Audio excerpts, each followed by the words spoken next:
Assalamualaikum warahmatullahi wabarakatuh. Perkenalkan, nama saya Sofatul Marwa, beserta rekan saya Zuratun Nafisya. Pada masa pengenalan lingkungan sekolah ini, saya dan Bu Nafis akan menjelaskan materi tentang tata tertib sekolah dan tata krama. Nah, untuk bagian yang pertama mengenai tata tertib sekolah akan disampaikan oleh saya sendiri. Yang pertama mengenai pengertian dari tata tertib sekolah. Tata tertib itu adalah aturan yang berlaku dan harus ditaati serta dilaksanakan oleh setiap orang di lingkungan sekolah. Jadi isinya tata tertib itu adalah suatu aturan yang dibuat oleh sekolah untuk kalian taati. Nah, untuk apa kalian harus mentaati aturan tersebut? Agar semua kegiatan yang ada di sekolah berjalan dengan tertib. Kemudian di sini ada tujuan dan fungsi dari tata tertib. Tujuan tata tertib itu sendiri adalah sebagai acuan atau pedoman kalian di sekolah dalam bertingkah laku, bersikap, dan bertindak untuk melakukan aktivitas sehari-hari. Nah, untuk apa kalian ada pedoman untuk bertingkah laku agar nantinya menciptakan suasana di sekolah yang dapat menunjang suatu pembelajaran dan meningkatkan suatu kedisiplinan agar kegiatan yang ada di sekolah berjalan dengan lancar. Nah, kemudian untuk fungsi dari tata tertib itu sebagai untuk mendidik kalian, untuk membina kalian, dan juga untuk pengendali perilaku kalian ketika berada di sekolah. Nah, tata tertib siswa di SMA Darul Islam ini ada terdiri dari dua pasal. Yang pertama itu mengenai tata tertib siswa di SMA Darul Islam. Yang kedua itu mengenai penskoran atau ini ya, penskoran pelanggaran tata tertib. Jadi ketika kalian melakukan pelanggaran mulai dari pasal ayat 1 sampai ayat ke-7, apabila kalian melakukan pelanggaran, maka kalian akan mendapatkan skor masing-masing. Nah, setiap pelanggaran skornya berbeda-beda. Nah, untuk tata tertib ini saya rangkum dalam ini ya, saya rangkum sendiri dari pasal 1 yang meliputi ayat 1 sampai ayat yang ke-7. Nah, untuk ayat 1 ini mengatur tentang seragam sekolah, ketentuan seragam sekolah yang ada di SMA Darul Islam. Di mana untuk hari Senin dan Selasa kalian harus menggunakan seragam putih abu-abu dan atribut yang lengkap, jadi topi, dasi, ikat pinggang, dan lain sebagainya. Kemudian untuk Rabu sampai Kamis kalian harus menggunakan seragam batik. Kemudian untuk Jumat kalian harus menggunakan seragam pramuka. Jadi kalian harus menggunakan seragam sesuai dengan ketentuan yang ada di SMA Darul Islam. Kemudian untuk ayat yang kedua ini mengatur tentang kerapian rambut, di mana rambut kalian itu harus dicukur rapi. Dicukur rapi itu tidak boleh diwarnai, dimodel ataupun digaris. Nah, kemudian untuk yang ketiga mengenai kehadiran. Jadi kehadiran kalian ketika berada di sekolah itu paling lambat pukul 6:45 atau pukul 7 kurang 15 menit kalian harus sudah ada di sekolah. Kemudian untuk kehadiran minimal itu 90% dalam setahun. Jadi kalian hanya memiliki kesempatan 10% untuk absen atau tidak masuk sekolah, di mana kesempatan 10% ini harus disertai dengan keterangan misalkan kalian sakit ataupun izin. Jadi menggunakan surat atau wali murid kalian, walinya kalian harus menelpon ke sekolah atau ke wali kelas. Nah, untuk ayat yang keempat ini mengenai kelakuan. Jadi mengatur tentang perilaku sopan santun, jujur, disiplin, dan bertanggung jawab. Kemudian di sini ayat yang kelima, keenam, dan ketujuh. Untuk ayat yang kelima di sini mengatur hal yang dilarang bagi siswa, di mana di sini siswa itu dilarang untuk mencontek, mengaktifkan HP ketika pembelajaran.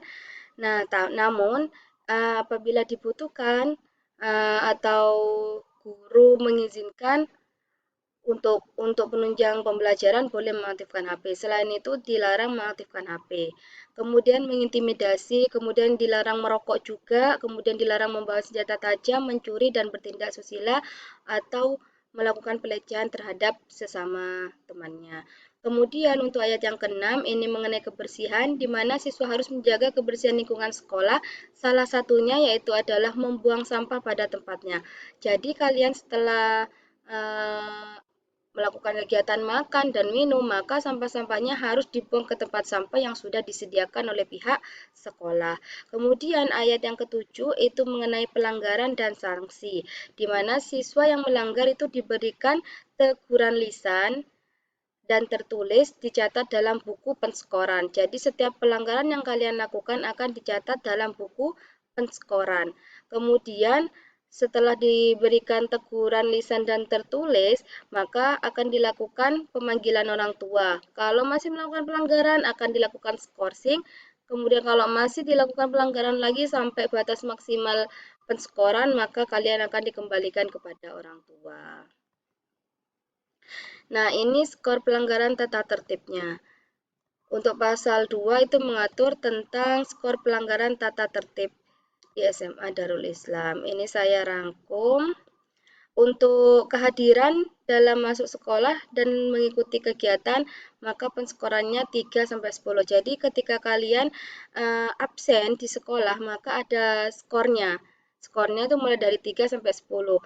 Nah, di sini kalau ada keterangan maka skornya 3, kalau tidak ada keterangan bisa sampai 10.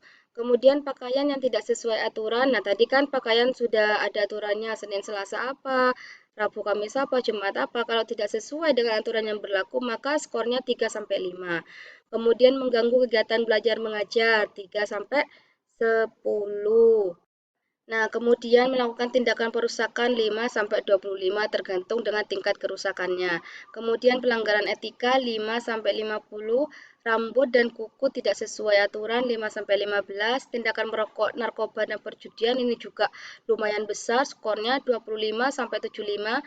Kemudian tindakan kriminal dan pencemaran nama baik.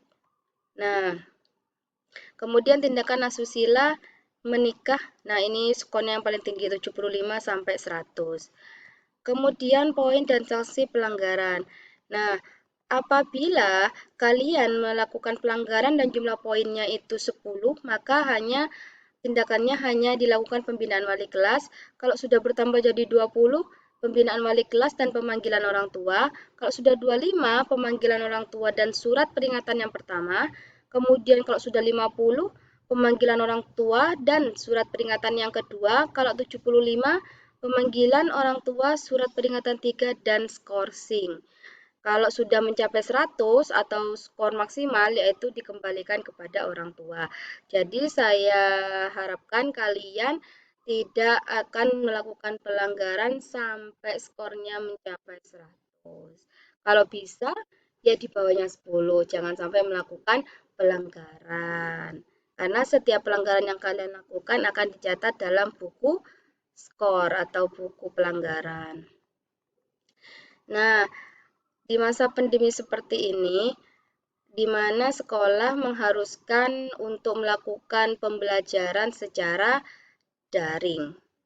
Nah, untuk pembelajaran daring ini juga ada aturannya, ada tata tertibnya, di mana di sini ada beberapa tata tertib yang kalian lakukan ketika kalian melakukan pembelajaran daring. Kalau tadi tata tertib itu yang saya sebutkan tadi itu tata tertib secara umum. Nah, di sini ada tata tertib secara khusus untuk kalian lakukan dalam pembelajaran daring, di mana ketika kalian melakukan pembelajaran daring, maka kalian harus membiasakan diri untuk bangun pagi, mandi, dan sarapan. Jadi itu wajib kalian lakukan setiap pagi. Jadi meskipun pembelajaran daring, kalian jangan sampai enak-enakan tidur, sampai tidak tahu waktu. Karena setiap pembelajaran daring juga ada nilainya. Kemudian ketika pembelajaran daring harus tepat waktu dari awal sampai akhir. Kemudian ketika berkomunikasi dengan guru di media sosial, maka kalian harus berkomunikasi dengan sopan, dengan bahasa yang baik dan benar. Kemudian apabila kalian tidak bisa mengikuti pembelajaran, kalian dapat meminta izin ke wali kelas atau guru yang bersangkutan. Karena meskipun di sini diizinkan, kalian harus menyatakan alasan yang tepat.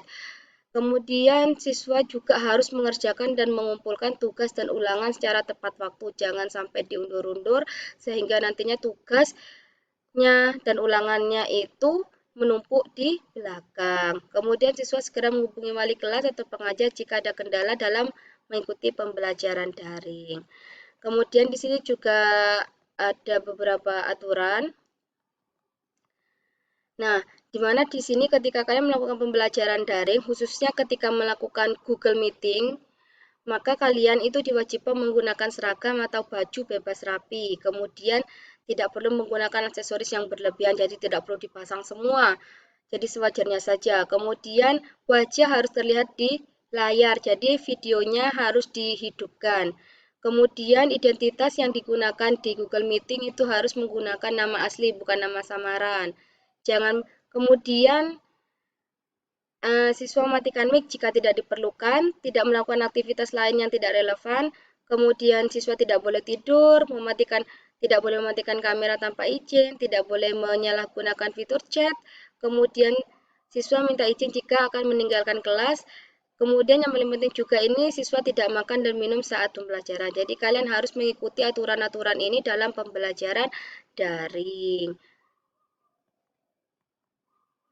Nah, kemudian untuk materi selanjutnya mengenai tata krama akan disampaikan oleh Bu Nafis. Assalamualaikum warahmatullahi wabarakatuh. Yang selanjutnya saya akan menjelaskan tentang tata krama. Tata krama itu berasal dari dua kata, yaitu tata dan krama. Tata berarti aturan, sedangkan krama berarti sopan santun. Setiap orang harus memiliki tata krama yang baik dimanapun dia berada, entah di lingkungan sekolah, di keluarga, di masyarakat, ataupun di yang lainnya. Saat kita mempunyai tata krama yang tidak baik, maka yang pertama, tidak memiliki rasa percaya diri ketika menghadapi masyarakat. Yang kedua, tidak bisa menguasai diri sendiri dan selalu berusaha menyinggung, mengganggu, menyakiti perasaan orang lain.